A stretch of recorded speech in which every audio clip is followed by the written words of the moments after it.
আমরা চলে এসেছি ঈশ্বরদীর পান কেন্দ্রে। এত সুন্দর একটি তাল বাগান, যেটা না দেখলে বিশ্বাসই করা যাবে না যে এত সুন্দর একটি তাল বাগান। অনেকেই হয়তো জানে না যে আমাদের ঈশ্বরদীতেও এত সুন্দর একটি জায়গা থাকতে পারে। মনোরম পরিবেশ, দর্শনীয় স্থান।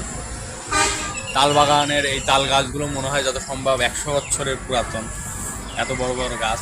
এবং তালের কেবল মনে হয় আসছে, এসব গাছে তাল কেবল আসছে। এবং এখানে তালের রসও বর্তমানে অনেক গাছেই দেওয়া হয়েছে তালের রস ফুটি। আপনারা এরকম দর্শনীয় স্থানের জায়গায় যদি আসতে চান অবশ্যই চলে আসবেন। এত সুন্দর একটি জায়গা না দেখলে বিশ্বাস করা যাবে না, আর না দেখলে আপনারা বিশ্বাস করতেও পারবেন না। তো আপনারা চলে আসবেন বিএসআরএমে, যেটা বাংলাদেশ সুগার গবেষণা ইনস্টিটিউট, ঈশ্বরদীর পৌরসভার ভিতরেই, মানে ঈশ্বরদী থেকে পাবনা যাওয়ার মুখেই, যেটা পরে ডান হাতে। আপনারা চলে আসবেন। এখানে বাধা নাই, বিপত্তি নাই, কিন্তু অনৈতিক কোনো কার্যকলাপ হলে অবশ্যই প্রতিপক্ষ এটা মেনে নেবে না। আপনারা সুন্দরভাবে এখানে আসবেন, ঘুরে যাবেন।